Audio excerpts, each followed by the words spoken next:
පොරොන්දු වෙච්ච විදිහටම නුවරඑළිය vlog එකේ part 2 අරගෙන ආවා.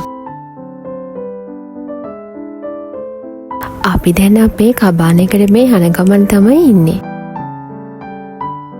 දැන් අපි මේ යන්නේ ලංකාවේ තියෙන උසම ගම්මානයට. නුවරඑළිය ටවුන් එකේ ඉඳන් විනාඩි 3ක 4ක වගේ පොඩි කාලෙකින් මේ ගම්මානයට ඔයගොල්ලන්ට එන්න පුළුවන්. සියටල් නුවරඑළිය කියන මේ කබානයක තියෙන්නේ ශාන්තිපුර කියන මේ ගම්මානේ. කවුරුත් දන්න ලංකාවේ තියෙන උසම ගම්මානය. මෙතනට කවුරු හරි එන්න කැමැත්තෙන් ඉන්නව නම් ඔයාලට මම ස්ක්‍රීන් එකේ ඩිස්ප්ලේ කරලා තියෙනවා ඩීටේල්ස් ටික ඔක්කොම.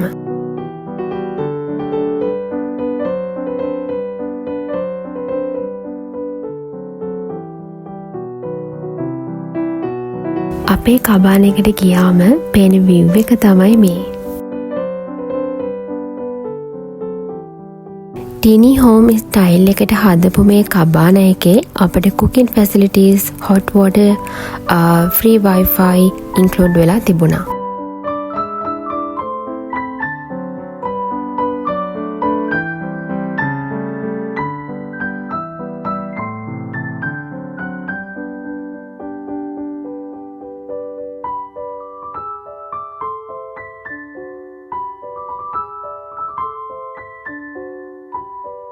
කිචන් ඇක්සසරීස් ඔක්කොම තිබුණ නිසා මට නම් ගොඩක් පහසු වුණා අපේ චූටියාගේ කෑම එකේම හදාගන්න.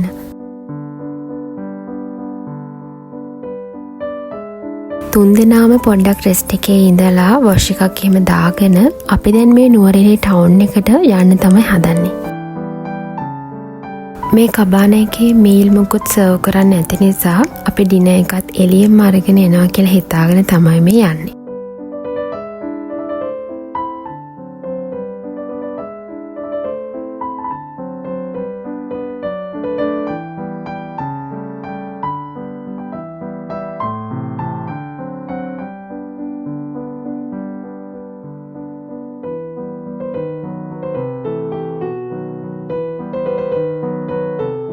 අපි ටවුන් එකට යනකොට කානිවල් එකකුත් ටවුන් එකේ තිබුණා. ඒකට යන්න නම් අපි දෙන්නගෙම ලොකු කැමැත්තක් තිබුණ නැහැ. මොකද ඉතින් චූටි එක්කනත් ගොඩාක් අමාරුවෙන් ඉන්නේ. ඉතින් ඒක හින්දා පොඩි රෙස්ට් එකක් තුන්දෙනාටම ඕනේ කියලා දැනුණ හින්දා ඉක්මනින් ඩිනර් එකත් අරගෙන අපි ආයෙමත් කබානකට ආවා.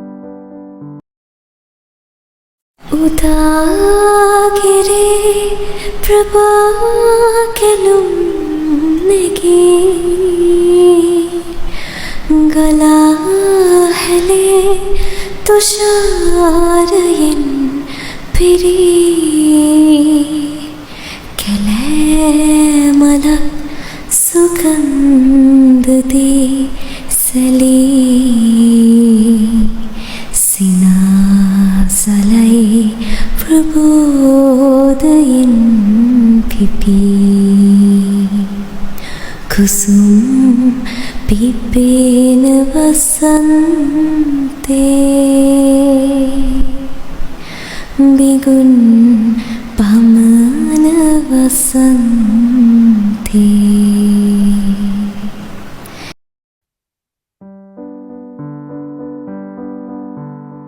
මේ ඉතින් අපේ නුවරඑළිය ගෙවෙන දෙවැනි දවස. චූටියටත් ඉක්මනට කවලා අපි දෙන්නත් දැන් ඉක්මනට රෙඩි වෙන්න ඕනි. චෙක් අවුට් ටයිම් එක 12 pm වුණත් අපි දෙන්නම හිතුවා අද ඉක්මනින් මෙතනින් පිටත් වෙන්න ඕනි කියලා. මොකද වැහි අඳුරක් අහසේ එහෙ මෙහෙ යනවා. තව බලන්න ලස්සන තැන් අපිට තියෙනවානේ. ඉතින් ඒ ටික කවර් කරගන්න අපි ඉක්මනින් මෙතනින් පිටත් වුණා. කලින් කියන්න අමතකුණානේ මේ කබාන එකේ චාර්ජස් කොහොමද කියලා. අපි දෙන්නටම per night 14500ක් තමයි මෙතන චාර්ජ් එක උනේ.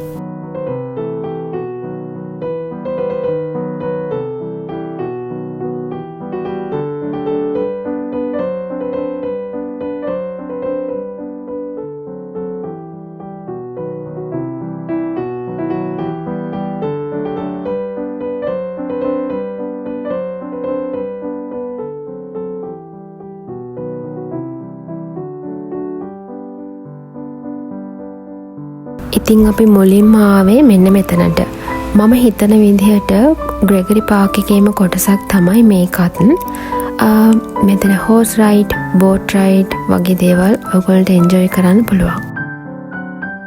මෙතනදී අපි ගිහපු හෝස් රයිඩ් එකට රුපියල් 1000ක් වුණා.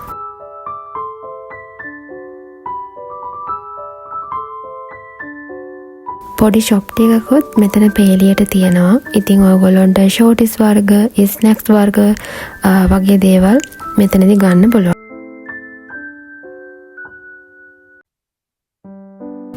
එතනින් පස්සේ අපි ආවේ ග්‍රෙගරි පාක් එකට.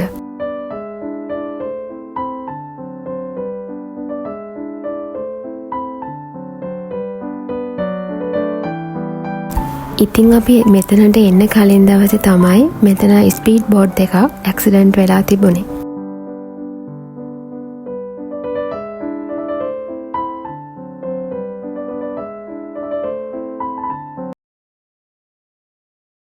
දේ දුන්නේ නැගී ආවේ මමයි මද පවනෙවෙලි ආවේ මමයි සංසාරයේ ආවෙමි ප්‍රියේ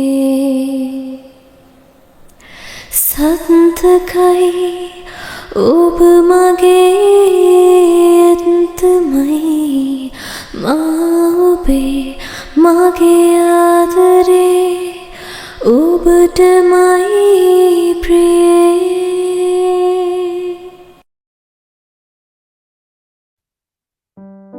අපි තුන්දෙනාම මේ විදිහට ටයිම් පාස් කරනවා බලන්න මම ගොඩාක් කල් ඉඳන් බලාගෙන හිටියා. චූටියත් ගොඩාක් චූටි නිසා අපිට මේ වගේ දවස් එනකම් ගොඩක් කල් බලන් ඉන්න උනා. අදටත් මේ ගෙවන දවස් මේ විදිහට දකිනකොට හිතට හරිම සතුටුයි.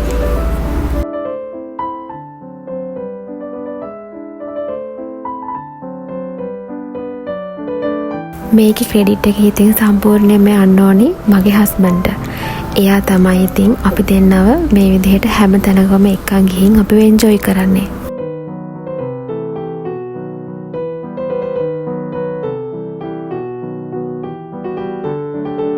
පාක් එකේ ටික වෙලාවක් නිදහසේ ඉඳලා අපි ඊළඟට ආවේ හග්ගල බොටනිකල් ගාඩන් එක බලන්න.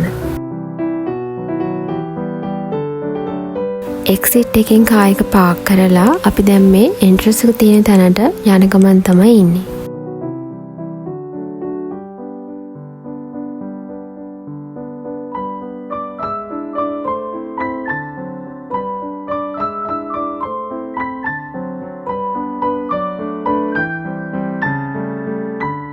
මෙතන අපි එක්කෙනෙක්ට එන්ට්‍රන්ස් ෆී එක වුණා 236ක්. තව අපි මෙතනදී මෙයාලගේ ගෝල්ෆ් කාර් සර්විස් එකත් ගත්තා. ඒකට චාර්ජ් එක වුණා රුපියල් 1000ක්.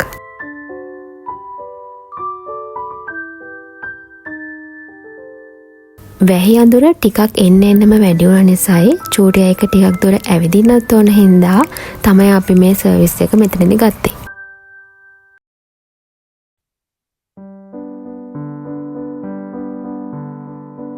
ඔන්න ඉතින් අපි බලාපොරොත්තු වුණා වගේම වැස්සෙන් අපට බාධාවක් ආවා. අපිත් එක්ක මේ රයිඩ් එක යන කෙනා කිව්ව විදිහට නම් ගොඩාක් දවසකට පස්සේ තමයිලු මෙහෙම වැස්සක් මෙහෙට ආවේ.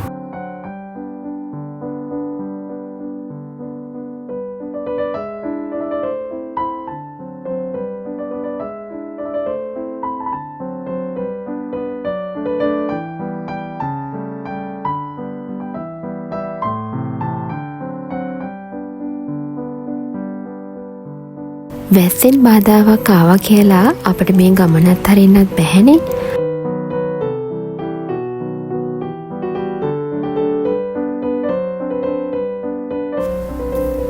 ආයෙම දවසක මේ ලස්සන බලාගන්න එනවා කියන බලාපොරොත්තුව හිතේ තියාගෙන අපිට පුළුවන් විදිහට අපි මෙතන ලස්සන බැලුවා.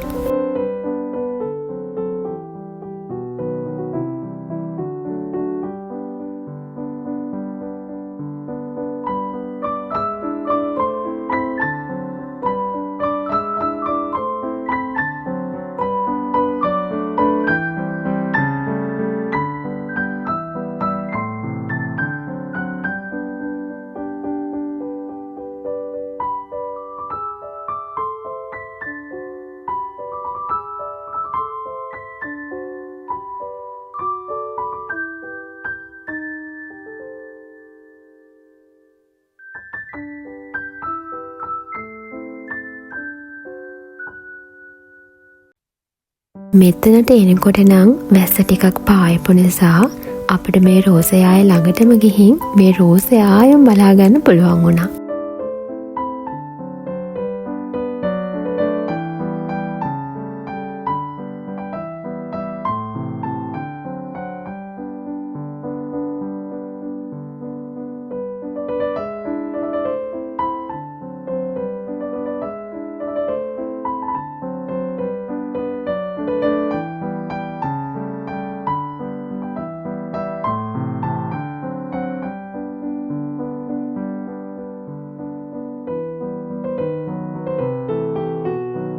ආයෙත් දවසක එමුයි කියන බලාපොරොත්තුව පිට අපි දැන් මෙතනින් සමුගන්නයි හදන්නේ. හැමදාමත් වගේම මාත් එක්ක රැඳිලා ඉන්න ඔයාලා හැමෝටම ගොඩාක් ආදරෙයි. තවත් මේ වගේ ලස්සන දවස් වලින් ඉක්මනින් හම්බෙමු.